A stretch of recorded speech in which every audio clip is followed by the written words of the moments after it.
vos familles. Ce souhait que nous allons faire aujourd'hui, eh bien, il va être répandu sur toute la terre, tous les pays, dans toutes les langues du monde. Les gens vont se souhaiter joyeux Noël. Et je faisais un exercice avec les jeunes hier, parce qu'on avait la crèche vivante durant la messe. Et je leur demandais, bien, savez-vous comment ça se dit, joyeux Noël, en anglais? Alors, tout de suite, un jeune, 5 ans, 8 ans, peut-être 10 ans, levez la main. Ah, Merry Christmas! Il était fier de savoir. Un autre, j'ai demandé en italien, savez-vous comment ça se dit, joyeux Noël? Puis là, une petite fille qui m'a dit, Buon Natale! Et puis, quand j'ai dit en espagnol, là, il y a une grosse gang qui a levé la main, qui a dit Feliz Navidad! Avec le chant, on vient à connaître le mot, ce souhait, joyeux Noël, dans toutes les langues. Et alors, on peut se poser la question quand même, mais qu'est-ce que ça signifie, ce souhait que nous faisons, joyeux Noël? En d'autres mots, on peut se demander, qu'est-ce que Noël va être un jour heureux, un jour joyeux, mais qu'est-ce qui fait que Noël va être joyeux pour moi? Ça peut changer, chacun selon son expérience de vie. Eh bien, on peut avoir des attentes face à cette belle fête de Noël. Par exemple, si je suis un enfant de 7-8 ans, là, eh bien, Noël, moi, ça va être heureux parce que je vais avoir un cadeau, ou des cadeaux aujourd'hui. Les enfants sont gâtés. Ils vont avoir des cadeaux au pied de l'arbre de Noël. Alors ça, c'est heureux pour eux autres. Ils sont contents, les jeunes. Et puis, on est en congé, il n'y a pas d'école. Une autre raison pour être heureux, joyeux. Et puis, on peut aller jouer avec nos amis dans la neige. On a de la neige, heureusement, à Montréal. Alors, c'est une autre source de joie. Et puis, si je suis un ado ou un jeune adulte, eh bien, Noël va être joyeux parce que je peux aller fêter avec mes amis. On va danser, on va écouter de la musique, on va avoir du plaisir, on va peut-être boire un petit coup. Alors, c'est une journée heureuse, joyeuse. Et puis, pour les personnes plus âgées encore, eh bien, leur joie à Noël, c'est de voir leurs enfants, leurs petits-enfants réunis autour de la table. On va manger un bon repas, un repas de fête qui va être joyeux, une autre source de joie à Noël. Et bien entendu, toutes ces joies sont très belles, mais comme on a dit, et je l'ai dit hier, ces joies sont éphémères. Alors, on le sait, le lendemain de la veille, des fois, c'est moins drôle, c'est moins heureux. Quand j'ai trop mangé, ben là, peut-être j'ai une indigestion, ou si j'ai trop bu, ben là, j'ai mal aux cheveux, comme on dit. Et puis, si avoir les cadeaux, c'est bien beau, mais il faut les payer. On va avoir de la misère à payer les factures de la fin du mois. Alors, la vie recommence, c'est droit et la fête, elle est moins joyeuse. Mais on peut aussi se poser la question, pour nous chrétiens, chrétiennes, qu'est-ce qui ferait que à Noël, eh bien, j'ai la joie, qui est peut-être différente de la joie humaine que je peux avoir quand, eh bien, je me réunis en famille avec mes amis, puis que j'ai un bon repas à déguster. Alors, qu'est-ce qui fait que Noël est vraiment heureux dans ton niveau spirituel? En fait, vous savez, la joie de Noël, c'est en fait, spirituellement, c'est la joie de Dieu qu'il nous donne. Et qu'est-ce que c'est que la joie de Dieu? Dieu est heureux, c'est l'homme, c'est l'être le plus heureux de tout l'univers, de tout ce qui existe. Pourquoi? Bien parce que Dieu est amour. Et sa joie, c'est d'aimer. Voyez-vous? Alors, ça, c'est un don de Dieu, de pouvoir se réjouir d'aimer, de donner, de se donner ce que nous sommes aux autres. Ça, on a une joie qui ne périt pas, qui ne s'efface pas, parce qu'elle vient de Dieu. Et c'est ça la bonne nouvelle de l'Évangile.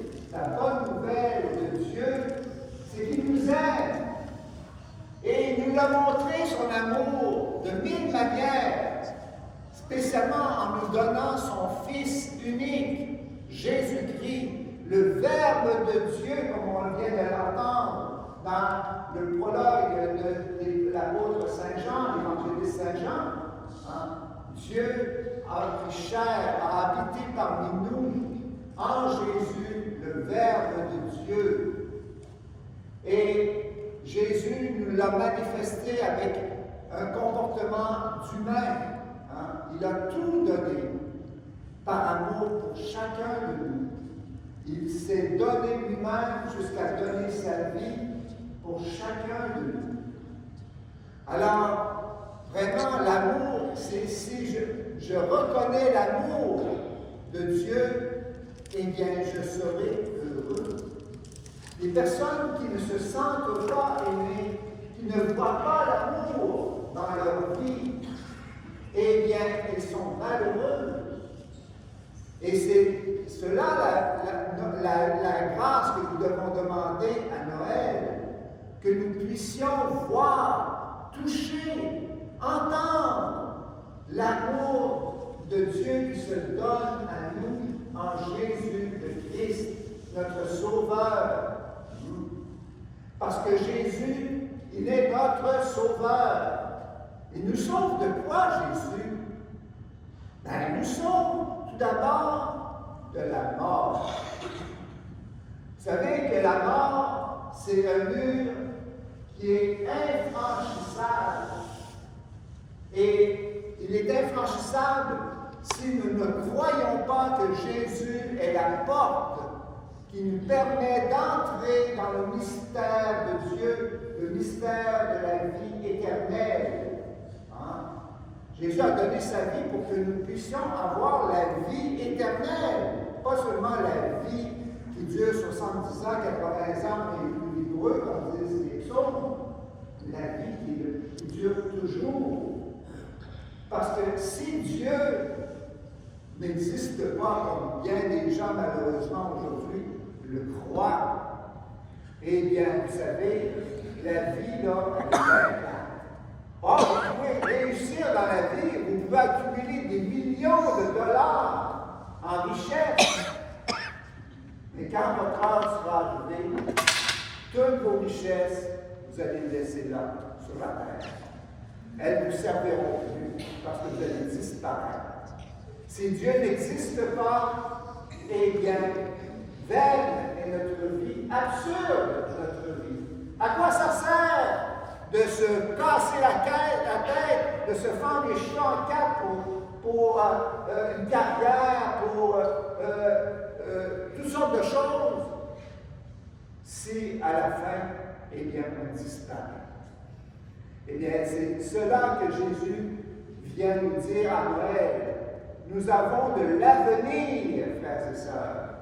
Notre avenir, il est inscrit dans le cœur de Dieu, parce que Dieu ne veut pas qu'un seul de ses enfants périsse et ne puisse pas justement goûter à son bonheur d'aimer.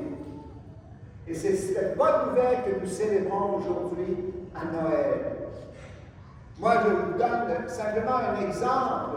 On parlait de quelqu'un qui ne croit pas en Dieu. J'ai lu un livre, La nuit de feu, d'un grand romancier français, Éric Emmanuel Schmitt. Hein? Il a écrit ce livre-là, La nuit de feu, parce qu'il était un athée pur et dur. Et un jour, il a été demandé pour aller dans le désert du Sahara pour préparer un film sur de Foucault, là, comment il s'appelle?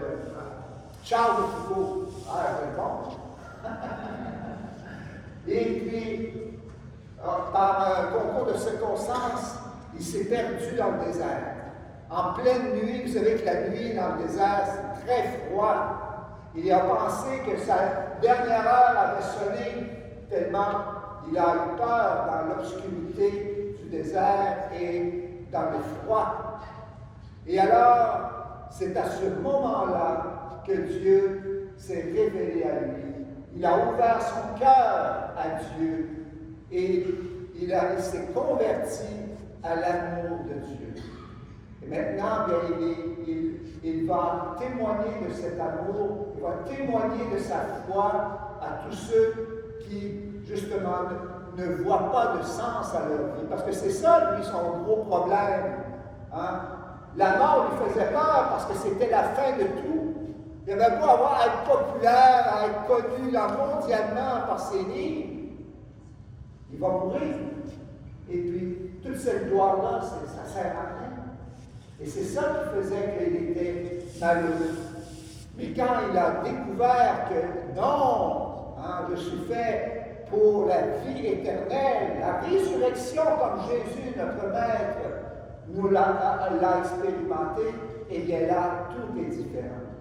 Et c'est cela que nous voulons célébrer, et c'est en suivant notre Sauveur Jésus qui va mourir par l'amour, mais ressusciter dans l'amour du Père, et bien que nous allons avoir cette joie parfaite, la joie de Dieu, la joie d'aimer. Amen.